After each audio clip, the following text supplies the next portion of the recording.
भाषा शिक्षण में आपका स्वागत है। पूर्व पाठ में हमने यत्, तत् शब्दों के बारे में जानकारी प्राप्त किया।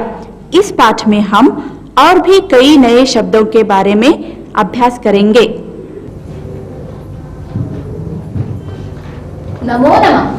नमो नमः। संस्कृत भाषा शिक्षणे भवतां सर्वेषां हार्दिकं स्वागतम्। पूर्वतन पाठे वयं यत्, तत्, यः, सः, या, सा इति विषयं ज्ञातवन्तः। इदानीं वयं नूतन अंशस्य अभ्यासं कुर्मः। यद्यपि मम पिपासा अस्ति तथापि अहं जलं न पिबामि। यद्यपि मम बुभुक्षा अस्ति तथापि अहं फलं न खादामि। यद्यपि धनम् अस्ति तथापि अहं व्ययं न करोमि। यद्यपि लेखनी अस्ति तथापि अहं न लिखामि। यद्यपि पुष्पम् अस्ति तथापि अहं न धरामि।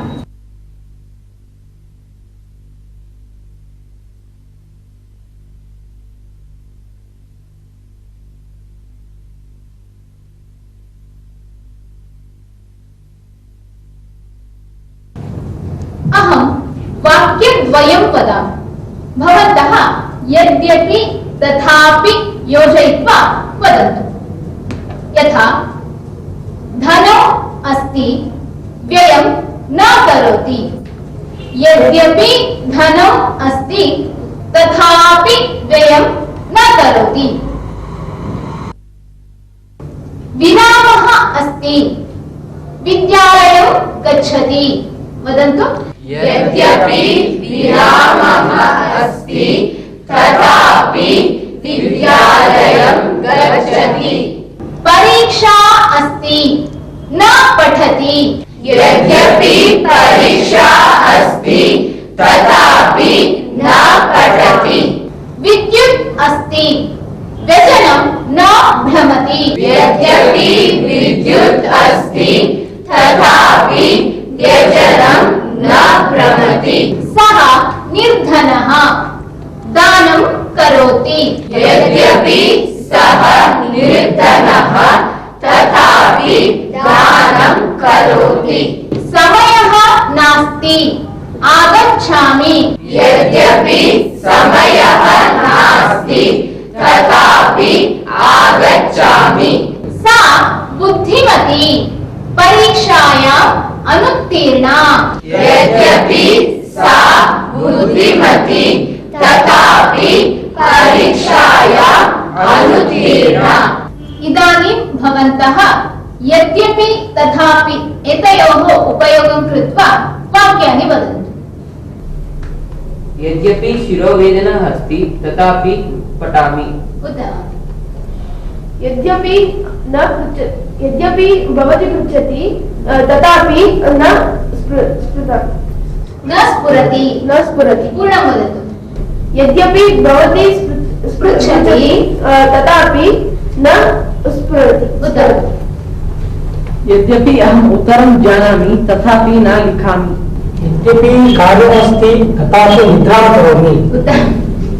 यद्यपि कार्यक्रमः अस्ति तथापि अहं नाटकं न करोमि। यद्यपि मम समीपे पुस्तकं नास्ति अहं पठामि। तथापि अहं पठामि। पूर्णवाक्यं। यद्यपि मम समीपे पुस्तकं नास्ति तथापि अहं पठामि। उत्तमम्। यद्यपि हम क्रीडाङ्गणं गच्छामि तथापि अहं न क्रीडामि। पुनः वदतु। यद्यपि हम क्रीडाङ्गणं गच्छामि तथापि न क्रीडामि। उत्तमम्। यद्यपि अहं शालां गच्छामि तथापि न पठामि। यद्यपि अहं बहु खादामि तथापि स्थूला न भवामि। उत्तमम्। यद्यपि अहं ग्रन्थालयं गच्छामि तथापि पुस्तकं न पठामि। यद्यपि सः अधिकं पठति तथापि स्मरणे न तिष्ठति। पुनः वदतु। यद्यपि सः अधिकं पठति तथापि स्मरणे न तिष्ठति। उत्तमम्। यद्यपि अहं शालां न गच्छामि तथापि अहं पाठं जानामि। पाठं जानामि। पूर्णं वदतु। यद्यपि अहं शालां न गच्छामि तथापि पाठं जानामि। उत्तमम्। यद्यपि अहम् उत्तरं जानामि तथापि न वदामि। यद्यपि अहम् उत्तरं जानामि तथापि न वदामि। पुनः वदतु। यद्यपि अहम् उत्तरं जानामि तथापि न वदामि। यद्यपि अहं न पठामि तथापि परीक्षां लिखामि। यद्यपि कार्यक्रमः अस्ति तथापि अहं न गच्छामि। उत्तमम्। यद्यपि मम अनुजा पीडयति तथापि ताम् इच्छामि। पुष्पम्। एकं पुष्पम् अस्ति। फलम्। एकं फलम् अस्ति। पुस्तकम्। एकं पुस्तकम् अस्ति। फेनकम्। एकं फेनकम् अस्ति। दण्डः। एकः दण्डः अस्ति। आसन्दः। एकः आसन्दः अस्ति। स्यूतः। एकः स्यूतः अस्ति। चमसः। एकः चमसः अस्ति। लेखनी। एका लेखनी अस्ति। अंकनी। एका अंकनी अस्ति। पत्रिका। एका पत्रिका अस्ति। मापिका। एका मापिका अस्ति। कूपी। एका कूपी अस्ति।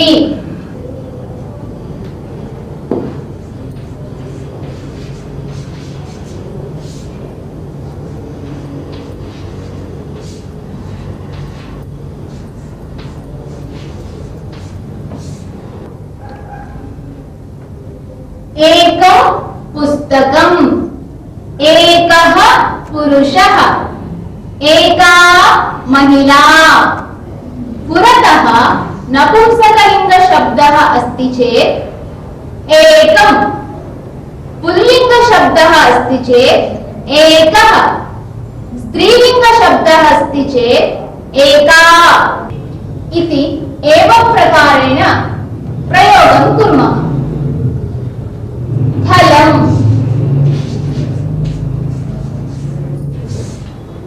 एकं फलम्। एकं फलम्। एकः ग्रन्थः।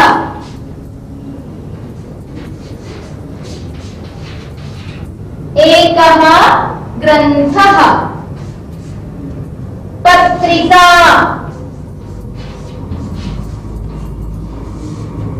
एका पत्रिका।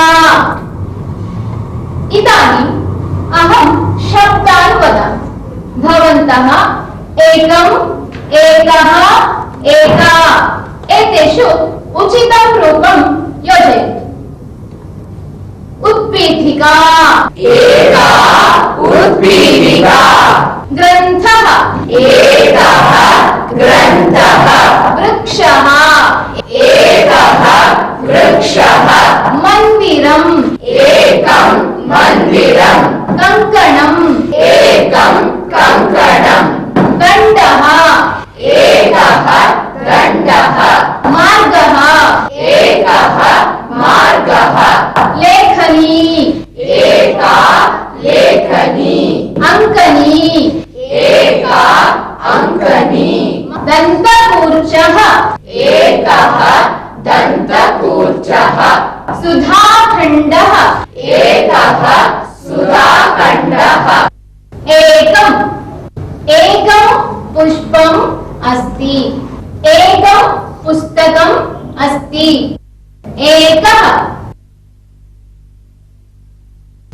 एकः दण्डः अस्ति। एकः चमसः अस्ति। एका अंकनी अस्ति। एका पत्रिका। फलम् एकं फलम् अस्ति। फलद्वयम् अस्ति। पुस्तकद्वयम् अस्ति। फेनकद्वयम् अस्ति। चमसः एकः चमसः अस्ति। चमसद्वयम् अस्ति। चषकद्वयम् अस्ति। सुधाखण्डद्वयम् अस्ति। अंकनी एका अंकनी अस्ति। अंकनीद्वयम् अस्ति। मापिकाद्वयम् अस्ति। पत्रिकाद्वयम् अस्ति। द्वयम्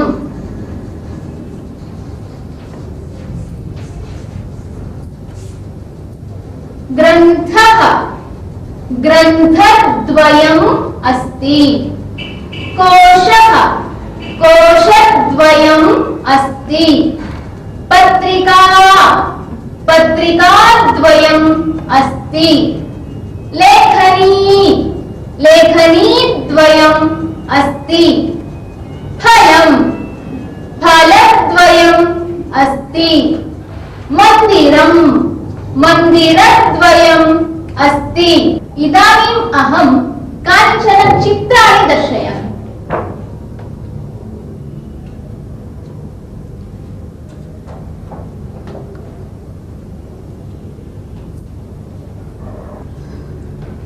अत्र किं किं द्वयम् अस्ति वदतु। लेखनी लेखनी द्वयम् अस्ति। महिला महिला द्वयम् अस्ति। कन्दुकः कन्दुकः द्वयम् अस्ति। कन्दुकद्वयम् अस्ति। कन्दुकद्वयम् अस्ति। पुस्तकम् पुस्तकद्वयम् अस्ति। पुरुषः पुरुषद्वयम् अस्ति। गृहम् गृहद्वयम् अस्ति। कूर्चः कूर्चद्वयम् अस्ति। दूरवाणी द्वयम् अस्ति। कुञ्चिकाद्वयम् अस्ति। कङ्कणद्वयम् अस्ति। मालाद्वयम् अस्ति। सङ्गणकम् सङ्गणकद्वयम् अस्ति। इदानीं भवन्तः द्वयम् इत्यस्य उपयोगं कृत्वा वाक्यं वदन्तु। पादद्वयम् अस्ति। हस्तद्वयम् अस्ति। मम समीपे लेखनीद्वयम् अस्ति। उत्तमम्। कर्णद्वयम् अस्ति। कर्णद्वयम् अस्ति। कर्णद्वयम् अस्ति। उत्तमम्। मम समीपे पुस्तकद्वयम् अस्ति। उत्तमम्। नेत्रद्वयम् अस्ति। मम समीपे फलद्वयम् अस्ति। उत्तमम्। एतस्याः मुखे दन्तद्वयम् अस्ति। मम अनुजद्वयम् अस्ति। मम अनुजद्वयम् अस्ति। मम अनुजद्वयम् अस्ति। उत्तमम्। सुधाखण्डद्वयम् अस्ति। मापिकाद्वयम् अस्ति। अब आप लोग एक दृश्य देखेंगे जिसमें इनका प्रयोग किया गया है।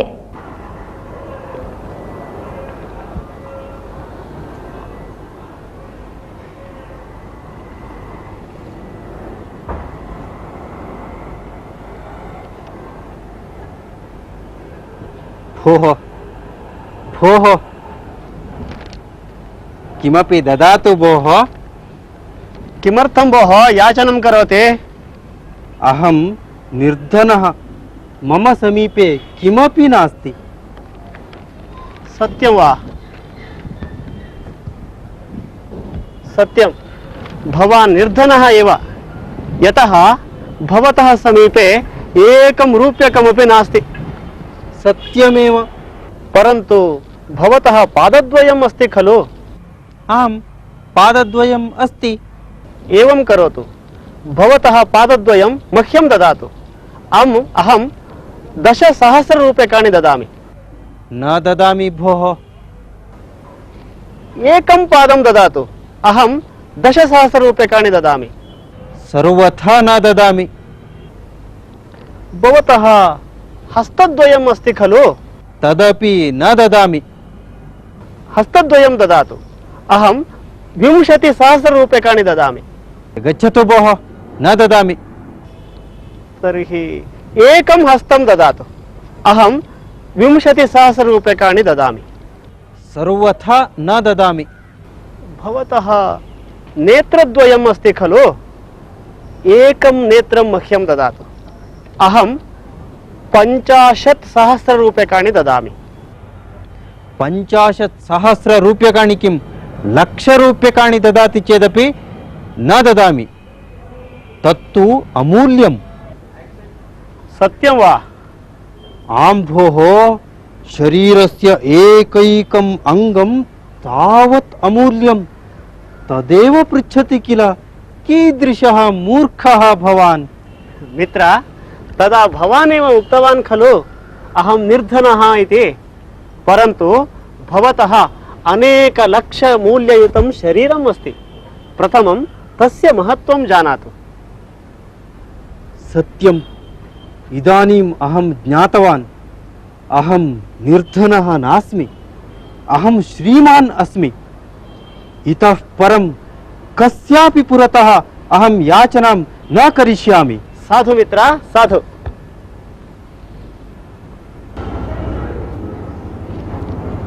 अहो जाह्नवी, कथम् एतावन्ति पुस्तकानि? अहं ग्रन्थालयं गतवती आसम्, ततः बहूनि पुस्तकानि आनीतवती। कीदृशपुस्तकानि तानि? एकं महाकाव्यं, नाटकद्वयं, पद्यकाव्यद्वयं च आनीतवती। नाटकद्वयं कस्य? नाटकद्वयमपि कालिदासस्य एव। एवं वा? अहं भासस्य नाटकद्वयं पठितवती, कालिदासस्य एकमेव पठितवती। तर्हि एवं करोतु, अहं भवत्यै एतत् नाटकद्वयमपि दिनद्वयं ददामि, भवती अपि पठतु। बहु समीचीनं। मम समीपे पत्रिकाद्वयम् अस्ति। यदि भवती इच्छति तर्हि भवत्यै अपि ददामि। मास्तु भोः, मम परीक्षायाः निमित्तं मासद्वयमेव अस्ति, तावता बहु पठनीयमस्ति। अस्तु, तथैव करोतु, तदनन्तरमेव पठतु। धन्यवादाः। स्वागतम्।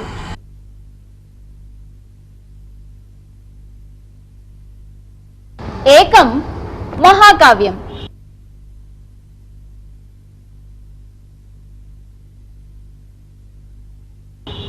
नाटकद्वयं,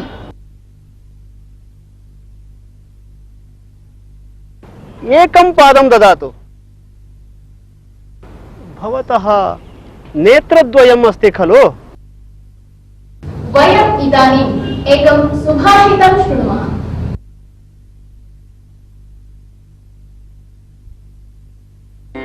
यस्तु संचरते देशान्, यस्तु सेवेत पंडितान्,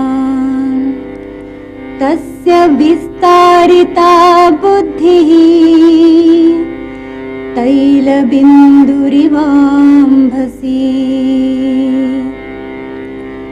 यस्तु संचरति देशान्, यस्तु सेवेत पंडितान्, तस्य विस्तारिता बुद्धिः तैलबिन्दुरिवाम्भसि।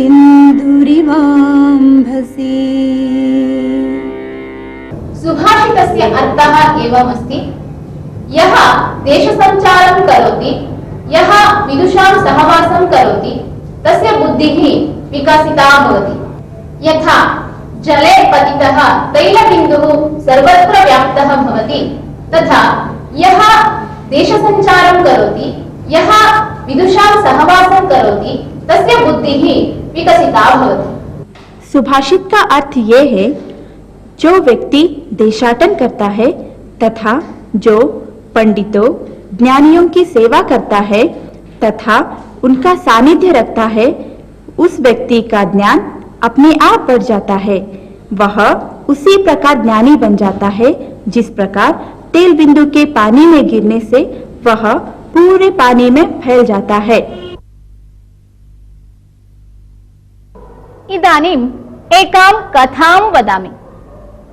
एकः ग्रामः, ग्रामस्य पार्श्वे एका नदी प्रवहति स्म।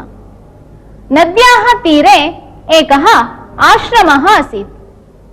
तत्र एकः गुरुः निवसति स्म। तत्र बहवः शिष्याः विद्यार्जनं कुर्वन्ति। एकस्मिन् दिने गुरुः शिष्यैः सह नौकया नद्याः अन्यतीरं प्रस्थितवान्। नद्यां गमनसमये पुरतः अन्या नौका आगच्छन्ती आसीत्। तस्यां नौकायां बहवः जनाः आसन्।